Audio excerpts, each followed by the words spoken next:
Guys, ഇന്ന് നമ്മുടെ സ്വന്തം വെഡിങ് റിസപ്ഷന്റെ വ്ലോഗാണ്. Full day vlog. രാവിലെ തന്നെ ഞാനും അവനും കൂടെ മാറ്റി തൊട്ടടുത്തുള്ള അമ്പലത്തിൽ പോയിട്ട് വന്ന് ബ്രേക്ക്ഫാസ്റ്റ് കഴിച്ചു, മേക്കപ്പ് കഴിഞ്ഞു. 3 മണിയായപ്പോൾ റിസപ്ഷൻ സ്റ്റാർട്ട് ചെയ്തു, റിസപ്ഷൻ അവസാനിച്ചു, രാത്രി റീൽസ് എടുക്കുന്നു, കിടക്കാൻ പോകുന്നു. ഇത്രയാണ് നമ്മുടെ വ്ലോഗിന്റെ കണ്ടന്റ്. എല്ലാം ആദ്യം പറഞ്ഞിട്ടുണ്ട്. ഫസ്റ്റ് തന്നെ നമ്മുടെ ഗെറ്റ് റെഡി വിത്ത് ആണ് കണ്ടോണ്ടിരിക്കുന്നത്. സെറ്റും മുണ്ടും എടുത്തിട്ടാണ് അമ്പലത്തിൽ പോകുന്നത്. ഞാൻ എന്റെ ജീവിതത്തിൽ ആദ്യമായിട്ടാണ് സെറ്റും മുണ്ടും എടുക്കുന്നത്. സെറ്റ് സാരി ഇഷ്ടംപോലെ എടുത്തിട്ടുണ്ട്, പക്ഷെ സെറ്റും മുണ്ടും എനിക്ക് എടുക്കാൻ അറിയില്ലായിരുന്നു. അപ്പം ഞങ്ങളുടെ മാമി എന്ന് പറഞ്ഞാൽ ഇവന്റെ അച്ഛന്റെ സിസ്റ്റർ, അതായത് രസിത മാമിയും അമ്മയും കൂടെ വന്നിട്ട് സെറ്റും മുണ്ടും ഉടുപ്പിച്ചിരുന്നതാണ് നിങ്ങൾ കണ്ടിട്ടുള്ളത്. ബാക്കി മേക്കപ്പും കാര്യങ്ങളൊക്കെ, മേക്കപ്പ് എന്നൊന്നും പറയാനില്ല, ബേസിക് സംഭവങ്ങളൊക്കെ വൃത്തിയാക്കലൊക്കെ ഞങ്ങൾ തന്നെയാണ് ചെയ്യുന്നത്. സ്വന്തം അപ്പന ചെയ്യാണ്. ഞങ്ങളുടെ കല്യാണത്തിന്റെ അന്ന് തന്നെയല്ല നമ്മൾ റിസപ്ഷൻ വെക്കുന്നത്. കല്യാണം 1-ാം തീയതി ആയിരുന്നു, 2-ാം തീയതിയാണ് റിസപ്ഷൻ വെക്കുന്നത്. എന്താന്ന് പറഞ്ഞു കഴിഞ്ഞാൽ കല്യാണം കഴിഞ്ഞ് അന്ന് തന്നെ റിസപ്ഷൻ വെക്കുമ്പോൾ നല്ല ക്ഷീണം ഉണ്ടാവുമല്ലോ, സ്വാഭാവികമായിട്ട് ഉണ്ടാവുമല്ലോ എന്നുള്ളൊരു തോട്ടുന്നാണ് ആ ഡേ തന്നെ റിസപ്ഷൻ വെക്കാതെ പിറ്റേ ദിവസം റിസപ്ഷൻ വെച്ചത്. അപ്പൊ നമുക്ക് കുറച്ചും കൂടി റിലാക്സ് ചെയ്യാനുള്ളൊരു ടൈം കിട്ടും. കുളിച്ചു കഴിഞ്ഞാൽ എനിക്ക് എപ്പോഴും തലയിൽ രാസ്നാദി ഇടണം, ഇല്ലാന്നുണ്ടെങ്കിൽ നീരിറക്കത്തിന്റെ ബുദ്ധിമുട്ടുകൾ പരമാവധി കുറയ്ക്കാൻ വേണ്ടിയിട്ടാണ്. പക്ഷെ രാസ്നാദി ഇട്ടില്ല എന്ന് വെച്ചിട്ട് എനിക്ക് അങ്ങനെ പ്രശ്നമൊന്നും ഉണ്ടാവാറില്ല. എന്നാലും ആസ് എ പ്രിക്കോഷൻ ഞാൻ എപ്പോഴും ചെയ്യാറുണ്ട്. പിന്നെ ഹെയർ സെറ്റ് ചെയ്യല്, കല്യാണത്തിന് പാർട്ടി, ഹൽദി, റിസപ്ഷൻ എല്ലാത്തിനും നമുക്ക് ഒഴിച്ചുകൂടാൻ പറ്റാത്ത ഒരു പരിപാടിയാണ് ഇപ്പം ഹെയർ സെറ്റിംഗ് എന്ന് പറയുന്നത്. സെറ്റിംഗ് സ്പ്രേ ഒക്കെ അടിച്ചിട്ട് ഭയങ്കര എന്താ പറയാ, ഹെയർ നന്നായിട്ട് ചേഞ്ച് വരും, അതിന്റെ ടെക്സ്ചറിൽ നല്ല വ്യത്യാസം വരും. അപ്പൊ നമ്മൾ ഓരോ വട്ടം ഷാമ്പൂ ഇട്ടിട്ടാണ് ഹെയർ വാഷ് ചെയ്തിട്ടുണ്ടായത്. അപ്പൊ കല്യാണത്തിന്റെയും പാർട്ടിയുടെയും ഒക്കെ ഷാമ്പൂ വാഷ് കഴിഞ്ഞിട്ടുണ്ട്. എങ്കിൽ പോലും ഹെയർ ഭയങ്കര മുമ്പത്തെ ഒരു ഫീൽ കിട്ടാൻ കുറച്ച് ദിവസം എടുത്തു, വീണ്ടും പഴയ രീതിയിലേക്ക് ആവാൻ വേണ്ടിയിട്ട്. ഹെയർ ക്ലിപ്പ് ചെയ്യാൻ വേണ്ടിയിട്ട് എടുത്തിട്ടുള്ള ഈ ക്ലിപ്പ് എനിക്ക് ഭയങ്കരമായിട്ട് ഇഷ്ടപ്പെട്ടു. അവന്റെ അച്ഛനും അമ്മയും വല്ലപ്പോഴൊക്കെ ഓരോരോ അമ്പലത്തിലൊക്കെ ആയിട്ട് ക്ഷേത്ര ദർശനത്തിനായിട്ട് പോവാറുണ്ട്. അങ്ങനെ പോകുന്ന സമയത്ത് എവിടെയെങ്കിലും നല്ല ഭംഗിയിലുള്ള മാലയോ കമ്മലോ ക്ലിപ്പോ ഒക്കെ കണ്ടു കഴിഞ്ഞാൽ എനിക്ക് എപ്പോഴും വാങ്ങിച്ചു തരാറുണ്ടായിരുന്നു. ആ കൂട്ടത്തിലുള്ള ഒരു ക്ലിപ്പാണ് ഈ ക്ലിപ്പ്. താലി ചെയിൻ്റെ കൂടെ ഒരു ചെറിയൊരു നെക്ലേസും കൂടെ ഇടാന്നുണ്ടായിരുന്നു, അപ്പൊ അത് ഇട്ടു. പക്ഷെ ഈ വീഡിയോ ഞാൻ ഇതിന്റെ ഗെറ്റ് റെഡി വിത്ത് ഞാൻ പോസ്റ്റ് ചെയ്ത സമയത്ത് എന്നോട് പലരും പറഞ്ഞു കമ്മല് ഭയങ്കര വലുതായി പോയി, നെക്ലേസ് ഭയങ്കര ചെറുതായി പോയി. ആ ഒരു എന്താ പറയാ മിസ്പ്രപ്പോർഷൻ വന്നിരുന്നു. അത് നമുക്ക് കാണുമ്പോൾ മനസ്സിലാവും. പക്ഷെ അന്നത്തെ തിരക്കിനുള്ളിൽ നമ്മൾ എങ്ങനെയെങ്കിലും ഒരുങ്ങി മാറ്റി പോയി അമ്പലത്തിൽ പോയി വന്നിട്ട് മേക്കപ്പ് ആർട്ടിസ്റ്റ് വരുന്നതിന് മുമ്പ് തന്നെ ബ്രേക്ക്ഫാസ്റ്റ് ഒക്കെ കഴിച്ച് സെറ്റായിട്ട് ഇരിക്കണമായിരുന്നു. മിഥുന്റെ കേസ് പറയുകയാണെങ്കിൽ അവന്റെ ഒരുക്കം പെട്ടെന്ന് കഴിഞ്ഞിട്ടുണ്ടായിരുന്നു. ബോയ്സിന്റെ കാര്യം പറയുകയാണെങ്കിൽ അവർക്ക് നമ്മളെ പോലെ അല്ലല്ലോ, അവർക്ക് നീളമുള്ള ഹെയറോ കാര്യങ്ങളോ ഒന്നും ഇല്ലാത്തതുകൊണ്ട് തന്നെ അവരെ ഒരുക്കൊക്കെ പെട്ടെന്ന് കഴിയും. പക്ഷെ അവൻ എന്നെ വെയിറ്റ് ചെയ്തു, പരിപാടിയൊക്കെ കഴിയുന്നവരെ അവൻ വെയിറ്റ് ചെയ്തു. ഫസ്റ്റ് ഡേ ആയതുകൊണ്ട് അങ്ങനെയൊക്കെ ഉണ്ടാവുന്നു നമ്മളും എക്സ്പെക്ട് ചെയ്യുന്നുണ്ട്. ഞാൻ കല്യാണത്തിന് എടുത്തിട്ടുള്ള സെയിം കമ്മൽ തന്നെയാണ് ഇടുന്നത്, പക്ഷെ മാട്ടി കാര്യങ്ങളൊന്നും ഇടുന്നില്ല, ജസ്റ്റ് കമ്മല് മാത്രം. നിങ്ങൾക്കറിയോ, എന്റെ കല്യാണത്തിന് ഞാൻ ഏറ്റവും കൂടുതൽ സഫർ ചെയ്തിട്ടുള്ളത് ചെവി വേദനയാണ്. ഈ മാട്ടിക്ക് ഭയങ്കര വെയിറ്റ് ആണ്. കാണുമ്പോൾ നമ്മൾ വിചാരിക്കും മാട്ടി ഭയങ്കര ഭംഗിയൊക്കെ ഉണ്ടാവും ഇട്ട് കാണാൻ വേണ്ടിയിട്ട്, പക്ഷേ ഭയങ്കര ഹെവി വെയിറ്റ് ഉള്ള മാട്ടി നിങ്ങൾ ദയവ് ചെയ്ത് പ്രിഫർ ചെയ്ത് നിങ്ങൾ അത്രയും സഫർ ചെയ്യേണ്ടി വരും. ലൈക്ക് ഹെവി ഹാങ്ങിങ്സ് ഇട്ട് എക്സ്പീരിയൻസ് ഉള്ള ആൾക്കാർക്ക് ചിലപ്പം ഇത് പ്രശ്നം ഉണ്ടാവില്ലായിരിക്കും, പക്ഷെ റെഗുലർ യൂസിന് ഹെവി ഹാങ്ങിങ്സ് ഇടാത്തവരെ സംബന്ധിച്ചിടത്തോളം ഫസ്റ്റ് ടൈം ഇടുമ്പോൾ എനിക്ക് ഭയങ്കര പ്രശ്നമായിരുന്നു. പാർട്ടിക്ക് ഇടണം, ഹൽദിക്ക് ഇടണം, കല്യാണത്തിന് ഇടുന്നുണ്ട്. കല്യാണത്തിനായിരുന്നു ഏറ്റവും ഹെവി. ഞാൻ ലാസ്റ്റ് ഫോട്ടോ ഒന്നും എടുക്കേണ്ട, മതി കാത് വേദനിക്കുന്നതെന്ന് പറഞ്ഞിട്ട് പിന്നെ റിസപ്ഷൻ കഴിഞ്ഞപ്പോഴത്തേക്ക് എനിക്ക് തല വേദനിക്കാൻ തുടങ്ങി. പ്രത്യേകിച്ച് മോയ്സ്ചറൈസർ, സൺസ്ക്രീൻ അങ്ങനത്തെ പരിപാടികളൊന്നുമില്ല. ഡയറക്റ്റ് പൗഡർ, എൻഷാൻഡറിന്റെ ടാൽക്കം പൗഡർ ഇട്ട് നന്നായിട്ട് റബ്ബ് ചെയ്ത് കളഞ്ഞു. അപ്പൊ ഞാൻ എപ്പോഴും വിചാരിക്കും പിന്നെ എന്തിനാ പൗഡർ ഇടുന്നതെന്ന്. പക്ഷെ മുഖത്ത് എന്തെങ്കിലും എണ്ണമയം ഉണ്ടെങ്കിൽ ഇങ്ങനെ പൗഡർ ഇടുമ്പം കുറച്ച് എണ്ണമയം കുറഞ്ഞൊരു ഫീലിംഗ് നമുക്ക് കിട്ടാറുണ്ട്. പിന്നെ കണ്ണെഴുത്ത്, ഒരു സ്റ്റിക്ക് കൺമഷി എടുത്തിട്ട് കണ്ണെഴുതി. കണ്ണൊക്കെ ഞാൻ താഴെ എഴുതുന്നത് ഭയങ്കര വിരളമാണ്. ഞാൻ കണ്ണ് താഴെ എഴുതാറില്ല, മേലെ മാത്രമേ എഴുതാറുള്ളൂ. പക്ഷെ കല്യാണത്തിന്റെ സമയത്ത് ഹൽദി പാർട്ടി, കല്യാണം, ഇതിനൊക്കെ നമ്മള് കണ്ണ് താഴെ മേലെ എഴുതിയിട്ടുണ്ട്. ഞാൻ ഇപ്പൊ തൊടുന്ന ഈ ബ്ലൂ പൊട്ടും അവന്റെ അച്ഛനും അമ്മയും ഏതോ ഒരു അമ്പലത്തിൽ പോയ സമയത്ത് എനിക്ക് വേണ്ടി വാങ്ങിച്ചു വെച്ചിട്ടുള്ള പൊട്ടാണ്. ലൈക്ക് ഞാൻ ഇടുന്ന എല്ലാ പൊട്ട്, മാല, കമ്മല്, ഈവൻ ഡ്രസ്സ് അവരെവിടെയെങ്കിലും പോകുമ്പോൾ അവർക്ക് ഇഷ്ടപ്പെടുന്നതാവുമ്പോൾ അവർ വാങ്ങിച്ചു വെക്കും. അത് കാരണം എന്റെ കല്യാണത്തിനും കൊണ്ടുവരുന്ന കല്യാണ പെട്ടി ഉണ്ടല്ലോ, കല്യാണ പെട്ടിയിലൊക്കെ ഭയങ്കര കുറവ് മേക്കപ്പ് സാധനങ്ങളെ വാങ്ങിച്ചിട്ടുണ്ടായിരുന്നുള്ളൂ. കാരണം ഓൾമോസ്റ്റ് എന്റെ ആവശ്യത്തിന് വേണ്ടിയിരുന്ന എല്ലാ മേക്കപ്പ് സാധനങ്ങളും കുറെയൊക്കെ എൻഗേജ്മെന്റിന് വാങ്ങിച്ചിട്ടുണ്ടായിരുന്നു. അതുപോലെ തന്നെ ബാക്കി അവർക്ക് ഇഷ്ടപ്പെട്ട മാല, വള, കമ്മല്, പൊട്ട്, ഈ വക സാധനങ്ങളൊക്കെ അവർ വേറെ പർച്ചേസ് സോഴ്സസ് അവർ വാങ്ങി വെച്ചിട്ടുണ്ടായിരുന്നു. പിന്നെ ഈ ലിപ് ബാം, ഇതൊരു ആയുർവേദിക് ലിപ് ബാം ആണ്, നാച്ചുറൽ ലിപ് ബാം ആണ്. ചുണ്ട് ഡ്രൈ ആവാതിരിക്കാൻ വേണ്ടിയിട്ട് ഉപയോഗിക്കുന്നതാണ് ലിപ് ബാം. ഇനി അടുത്ത മിസ്സിംഗ് എന്ന് പറയുന്നത് സിന്ദൂരം ചാർത്തലാണ്. സിന്ദൂരം കല്യാണത്തിന്റെ അന്ന് അവൻ ഇട്ട് തന്നപ്പോൾ അവൻ എന്നോട് പറഞ്ഞിട്ടുണ്ടായിരുന്നു കല്യാണം കഴിഞ്ഞിട്ട് അമ്പലത്തിൽ പോകുമ്പോൾ ഞാൻ തന്നെ ഇട്ടുതരാന്ന്. പിന്നെ നീ സ്ഥിരമായിട്ട് ഇട്ടോളാന്ന് പറഞ്ഞിട്ടുണ്ട്. കാരണം നമ്മൾ കാണുന്ന എല്ലാ റീൽസിലൊക്കെ പിറ്റേ ദിവസം അമ്പലത്തിൽ പോകുമ്പോൾ എല്ലായ്പ്പോഴും ചെക്കന്മാരാണല്ലോ ഇട്ട് കൊടുക്കുന്നത്. അപ്പൊ അവൻ പറഞ്ഞ് ഞാൻ ഇട്ടുതരാന്ന് പറഞ്ഞിട്ട് ഇടുന്നതാണ്. എന്റെ നെറ്റി ഭയങ്കര കയറിയിട്ടാണുള്ളത്. അപ്പൊ എനിക്ക് ഓർമ്മ ഉണ്ടെന്നുണ്ടെങ്കിൽ ഞാൻ രണ്ട് സൈഡിൽ നിന്നും കുറച്ച് മുടിയെങ്കിലും ബാക്കി ഉണ്ടെന്നുണ്ടെങ്കിൽ ഞാൻ താഴേക്ക് എടുത്ത് ഇടാറുണ്ട്. പക്ഷെ എനിക്ക് എപ്പോഴും ഒന്നും ഓർമ്മ ഉണ്ടാവില്ല. ചിലപ്പോൾ ഞാനിടും, ചിലപ്പോൾ ഇടില്ല. പക്ഷെ കണ്ണാടി നോക്കിയിട്ടാണ് ഒരുങ്ങുന്നതെന്നുണ്ടെന്നുണ്ടെങ്കിൽ മുടി അങ്ങനെ മിക്കവാറും ഇടാറുണ്ട്. പിന്നെയും കുറച്ചു നേരം കണ്ണാടി നോക്കി പെർഫ്യൂം അടിച്ചു. അത്യാവശ്യം നല്ല പെർഫ്യൂം ആയിരുന്നു. കല്യാണത്തിന്റെ ആവശ്യത്തിന് വേണ്ടി വാങ്ങിച്ചിട്ടുള്ള പെർഫ്യൂം ആയിരുന്നു. അതിനുശേഷം വളയിടല്. ഈ വളകള് ഞാൻ കല്യാണത്തിന് ഇട്ടിട്ടുള്ള സെയിം വളകൾ തന്നെയാണ്. കുപ്പി വളകള് മീൻസ് മിക്സ് ചെയ്തിട്ടാണല്ലോ ഇടുന്നുണ്ടാവുക. അതിനകത്ത് ഇട്ടിട്ടുള്ള സെയിം കുപ്പി വളകൾ തന്നെയാണ് ഇന്ന് അമ്പലത്തിൽ പോകുമ്പോഴും ഇടുന്നത്. വള ഇട്ടോണ്ടിരിക്കാൻ എനിക്ക് വേറൊരു കാര്യം ഓർമ്മ വന്നിട്ടുണ്ടായിരുന്നത്. കാരണം ഞങ്ങൾ ഇത് ട്രയൽ ചെയ്ത സമയത്ത് എന്തെങ്കിലും ഒരു ലോഷനോ സോപ്പൊക്കെ ഇട്ടിട്ടാണ് വള ഇടാൻ വേണ്ടി പറ്റിയിട്ടുണ്ടായിരുന്നത്. അല്ലാന്നുണ്ടെങ്കിൽ വള പൊട്ടിപ്പോവായിരുന്നു. അപ്പൊ പെട്ടെന്ന് തന്നെ താഴെ പോയി ക്രീം എടുത്ത് വന്നിട്ട് ബാക്കി വളയും കൂടെ ഇട്ടു.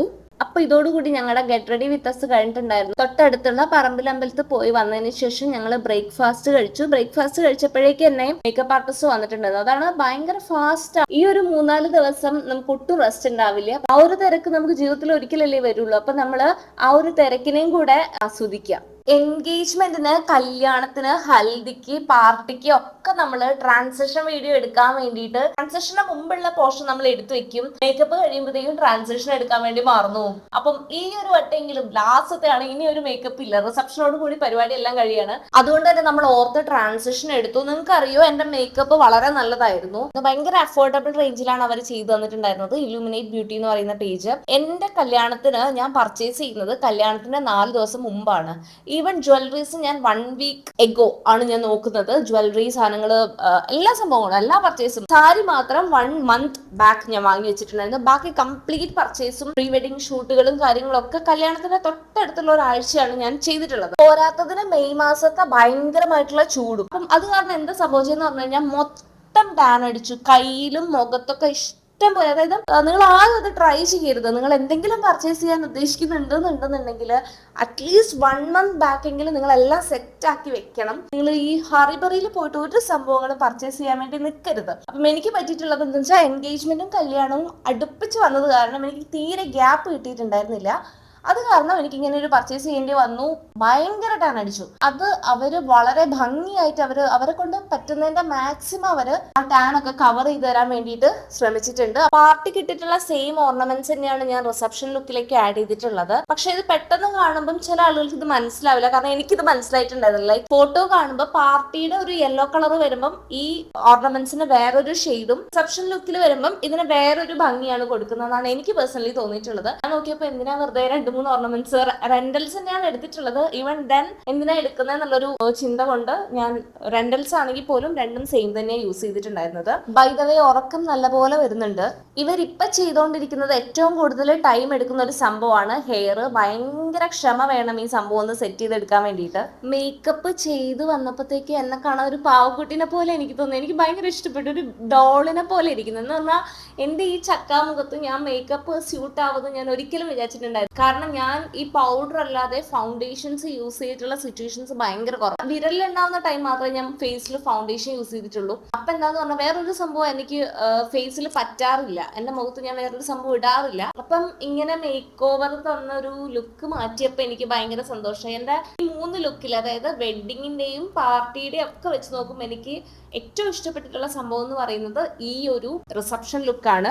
ഹെയറിന്റെ ഫിനിഷിങ്ങും അവർ വളരെ ഭംഗിയിൽ തന്നെ പിന്നെ ചെയ്തു തന്നിട്ടുണ്ടായിരുന്നു. അത്രയൊക്കെ ആയപ്പോഴത്തേക്ക് ഞങ്ങളുടെ മേക്കപ്പ് പരിപാടി എല്ലാം കഴിഞ്ഞു. അപ്പത്തേക്ക് ഓൾമോസ്റ്റ് 1 PM, ഉച്ചയ്ക്ക് 1 മണി ആയപ്പോഴത്തേക്ക് നമ്മൾ മേക്കപ്പും കാര്യങ്ങളൊക്കെ കഴിഞ്ഞിട്ടുണ്ടായിരുന്നു. പിന്നെ വിട്ടുപോവാതെ തന്നെ ചെയ്തു വെച്ചിട്ടുണ്ടായിരുന്ന ട്രാൻസിഷൻ വീഡിയോയുടെ ഫൈനൽ ലുക്കും കൂടെ എടുത്തു. അടുത്തൊരു കൺസേൺ എന്ന് പറയുന്നത് ലഞ്ച് കഴിക്കുന്ന സമയത്ത് ലിപ്സ്റ്റിക് പോവോ ഇല്ലയോ എന്നുള്ളതായിരുന്നു. അത്യാവശ്യം നല്ലപോലെ ശ്രദ്ധിച്ചിട്ടൊക്കെയാണ് ഭക്ഷണം കഴിച്ചിട്ടുണ്ടായിരുന്നത്. പിന്നെ ചൂട് അൺസൈക്കബിൾ ആയിരുന്നു. അതിന് പിന്നെ വേറെ ഒന്നും ചെയ്യാനുണ്ടായിരുന്നില്ല. മാക്സിമം നമ്മൾ AC റൂമിൽ തന്നെ ഇരിക്കുകയാണെന്നുണ്ടെങ്കിൽ മേക്കപ്പ് അതുപോലെ തന്നെ സസ്റ്റെയിൻ ചെയ്ത് വെക്കും. അല്ലാന്നുണ്ടെങ്കിൽ കുറച്ച് നല്ലോണം ചൂടെടുക്കുന്ന സമയത്ത് മേക്കപ്പ് കുറച്ചായിട്ട് പോവാൻ ചാൻസസ് ഉണ്ട്. ഫാൻ ഇടുന്ന സമയത്ത് ചൂട് കുറയും. പക്ഷെ ഫാൻ ഇടുന്ന സമയത്ത് ഫോട്ടോസ് നല്ലപോലെ കിട്ടില്ല എന്നുള്ളൊരു പ്രശ്നമൊക്കെ ഉണ്ടായിരുന്നു. ഈവൻ ദെൻ എല്ലാ പ്രശ്നങ്ങളും ഒരു മോഡറേറ്റിൽ നമ്മളെല്ലാം ബാലൻസ് ചെയ്ത് പോവാൻ വേണ്ടി നമുക്ക് സാധിച്ചിട്ടുണ്ടായിരുന്നു. മേക്കപ്പ് ആർട്ടിസ്റ്റുകൾ പോയതിനു ശേഷം മിഥുൻ പെട്ടെന്ന് ഡ്രസ്സ് ചേഞ്ച് ചെയ്യാൻ വേണ്ടി സ്റ്റാർട്ട് ചെയ്തിട്ടുണ്ടായിരുന്നു. വൈറ്റ് ഷർട്ട്, പിന്നെ ഒരു കോട്ട്, അങ്ങനെയായിരുന്നു അവന്റെ ഡ്രസ്സിങ് വന്നിട്ടുണ്ടായിരുന്നത്. നല്ല മാച്ച്, അതായത്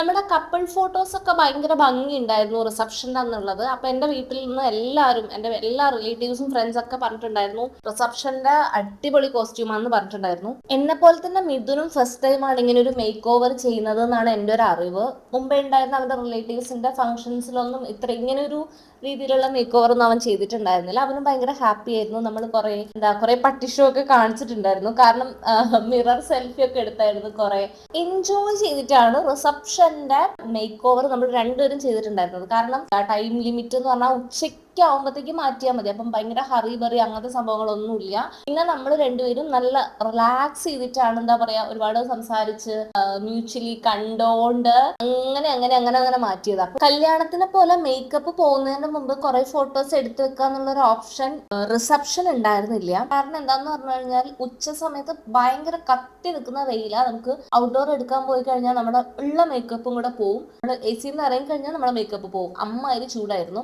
സോ നമ്മൾ എന്താ ചെയ്തതെന്ന് പറഞ്ഞു കഴിഞ്ഞാൽ റിസപ്ഷൻ ഒരു 2 മണിയാകുമ്പോൾ സ്റ്റാർട്ട് ചെയ്ത് 2-3 മണിയാകുമ്പോൾ സ്റ്റാർട്ട് ചെയ്ത് ഒരു 5 മണിയോട് കൂടി നന്നായിട്ട് വെയിലൊക്കെ ഒന്ന് കുറഞ്ഞ സമയത്ത് പോയിട്ടാണ് ഔട്ട്ഡോർ എടുത്തിട്ടുണ്ടായിരുന്നത്. പിന്നെ കുറെ വെഡിങ് ഗിഫ്റ്റുകളൊക്കെ കിട്ടിയിട്ടുണ്ടായിരുന്നു. അതില് മേക്കപ്പ് എല്ലാം കഴിഞ്ഞ് ഫ്രീ ആയ സമയത്ത് കിട്ടിയിട്ടുള്ള ഗിഫ്റ്റുകളെല്ലാം നമ്മൾ അപ്പപ്പ തന്നെ പൊട്ടിക്കണ്ടായി. പിന്നെ റൂമിലിരുന്ന് അത്യാവശ്യം ചെറിയ ചെറിയ റീലുകളൊക്കെ ചെയ്തിട്ടുണ്ടായിരുന്നു. പക്ഷെ കാര്യമായിട്ട് ഒരു റീല് ഞങ്ങൾ രാത്രി ചെയ്യാൻ വേണ്ടി മാറ്റി വെച്ചിട്ടുണ്ടായിരുന്നു. കസിൻസിന് കുറെ റീൽസ് ഐഡിയാസ് ഒക്കെ ഉണ്ടായിരുന്നു. അതിനകത്ത് ഒരെണ്ണം നമ്മൾ പെട്ടെന്ന് തന്നെ എല്ലാ കസിൻസിനെ ഒരുമിച്ച് കിട്ടിയ സമയത്ത് നമ്മൾ ചാടി കയറി എന്തോ ഒരു സംഭവം എടുത്തിട്ടുണ്ട്. അതാണിത്. പിന്നെ നമ്മൾ സെലിബ്രിറ്റീസ് ആയത് കാരണം നമുക്ക് ഫുഡ് കാര്യങ്ങൾക്കൊന്നും പുറത്തേക്ക് പോകേണ്ടി വന്നിട്ടുണ്ടായിരുന്നില്ല. എല്ലാം നമുക്ക് റൂമിൽ തന്നെ കിട്ടുണ്ടായി. ഇതിനകത്തുള്ളത് ദൃശ്യ എന്ന് പറയുന്ന കസിനും പിന്നെ ആന്റി ഒക്കെയാണ്. ഇവരൊക്കെ നന്നായിട്ട് ഡാൻസ് ചെയ്യും. പക്ഷെ എനിക്ക് ഡാൻസ് ചെയ്യാൻ അറിയില്ല. പിന്നെ അവരെ കൂട്ടത്തിൽ കൂടി ഞാൻ എന്തൊക്കെയോ കാണിക്കുന്നുണ്ട്. ഇത് നമ്മുടെ സെഷൻ വൈൻഡപ്പ് ചെയ്യുന്നതിന്റെ തൊട്ട് മുമ്പുള്ള കുറച്ച് സ്റ്റെപ്സും കാര്യങ്ങളൊക്കെ ഇട്ടിട്ട് നമുക്ക് ഭയങ്കര ക്ഷീണം ഉണ്ടായിരുന്നു. രണ്ടാമത്തെ കാര്യം, ചെവി ഭയങ്കരമായിട്ട് വേദനിക്കുന്നുണ്ടായിരുന്നു കമ്മല് കാരണം. മൂന്നാമത്തെ കാര്യം, നമ്മൾ നേരത്തെ ഒരു റീൽസ് എടുക്കാൻ വേണ്ടി പ്ലാൻ ചെയ്തിട്ടുണ്ടായിരുന്നു. അത് എടുത്തിട്ടുണ്ടായിരുന്നില്ല. അപ്പൊ അതും കൂടെ എടുത്തിട്ട് മെല്ലെ സൈഡ് ആവണം.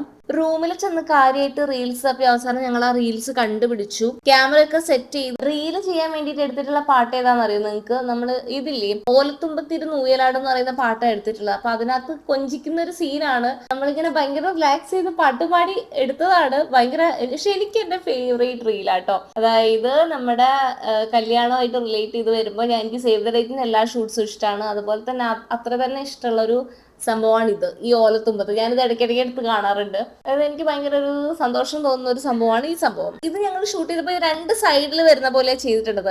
ശരിക്കും പറഞ്ഞാൽ നമുക്ക് 2 സൈഡിലായിട്ട് എഡിറ്റ് ചെയ്യാനുള്ള ഓപ്ഷൻ ഉണ്ട്. പക്ഷെ നമ്മൾ എന്താ ചെയ്തതെന്ന് പറഞ്ഞു കഴിഞ്ഞാൽ 2 സൈഡിലും പോയി നിന്ന് എടുത്തിട്ട് ഭയങ്കര കഷ്ടപ്പെട്ടിട്ടാണ് ഈ റീൽ എഡിറ്റ് ചെയ്തിട്ടുള്ളത്. സോ അപ്പൊ അത്രയ്ക്കേ ഉള്ളൂ നമ്മുടെ വെഡിങ് റിസപ്ഷന്റെ വീഡിയോ എന്ന് പറയുന്നത്.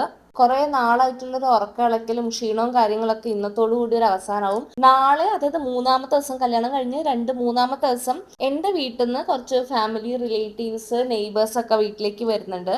അപ്പം നാളത്തെ ഒരു ദിവസത്തെ തിരക്ക്, അതിന് നമ്മൾ സൽക്കാരം എന്നാ കോഴിക്കോടേക്ക് പറയാ. ആ സൽക്കാരം കൂടെ കഴിയുന്നതോടുകൂടി വെഡിങ് റിലേറ്റഡ് ആയിട്ടുള്ള ഔദ്യോഗികമായിട്ടുള്ള ചടങ്ങുകളെല്ലാം ഓൾമോസ്റ്റ് കഴിയാണ്. അപ്പോൾ താങ്ക്സ് ഫോർ വാച്ചിങ്.